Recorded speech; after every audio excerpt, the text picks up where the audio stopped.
శంషాబాద్ మున్సిపల్లో యాదవుల కులదైవం మల్లన్న స్వామి కళ్యాణోత్సవం అంగరంగ వైభవంగా జరుగుతున్నది.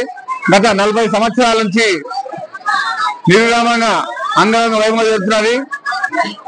మరి ఇది చాలా పాత గుడి. 200 సంవత్సరాల క్రితం వెలిసిన ఈ మల్లన్న స్వామి ఆలయం చాలా ఘన చరిత్ర కలిగినది.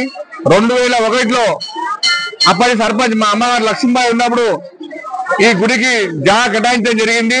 మరి అప్పటి నుంచి ఆటంకం లేకుండా నిరంతరంగా మల్లన్న కళ్యాణము, ఎల్లుండి మంగళవారం రోజు రేణుకాలమ్మ కళ్యాణము జరుగుతున్నది. శంషాబాద్ నుండి కాకుండా చుట్టుపక్కల విలేజ్ గ్రామాల నుంచి కూడా అధిక సంఖ్యలో భక్తులు పాల్గొని మరి ఈ కార్యక్రమాన్ని విజయవంతం చేస్తున్నారు. ఈ విజయవంతం చేసినందుకు మరి శంషాబాద్ మున్సిపల్ పుర ప్రముఖులకు అలాగే ప్రజలందరికీ ధన్యవాదాలు. మరి వచ్చే సంవత్సరం నుంచి ఇంకా వైభవంగా ఈ పూజలు జరుగుతాయని మన ఆలయ కమిటీ ప్రకటిస్తున్నది. ఎవరికి అవసరం కాకుండా మరి ఈ మధ్యలో శంషాబాద్ మున్సిపల్ తర్వాత ఈ రోడ్డు బీటీ రోడ్ ఏం జరిగింది, కొన్ని అభివృద్ధి పనులు పెండింగ్ ఉన్నాయి, అవి త్వరలో జరుగుతాయి.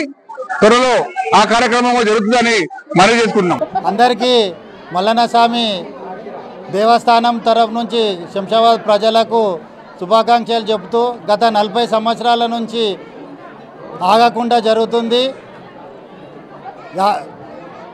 మా పూర్వీకులతోని స్వర్గీయ పిల్లనగోయిల మల్లేశ యాదవ్ గారు ఈ గుడిని కట్టించిండు. ఆడికెళ్ళి ప్రతి ఒక్కరు శంషాబాద్ ప్రజలు ప్రతిదానికి మాకు సహకరిస్తున్నారు. నిలవాడి కట్టించిన మా కీర్తిశేషులు మల్లేశ్ యాదవ్ గారికి వాళ్ళ కొడుకు నరేష్ యాదవ్ దీన్ని దినదిన అభివృద్ధి చేపిస్తున్నాడు.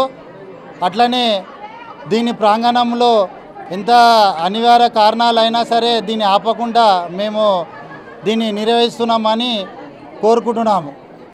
మల్లన్నగడ్డ మల్లన్న స్వామి ఈ ఘన చరిత్ర గల మల్లన్న స్వామి ఆలయము శంషాబాద్ ప్రజలందరూ కూడా గత 40-45 ఏళ్ల నుంచి దినదిన అభివృద్ధి చెందుతా ఉన్నది. ఈ జాతర ఒక చరిత్ర గల జాతరగా మిగిలిపోవాలని చెప్పి కోరుకుంటున్నాం.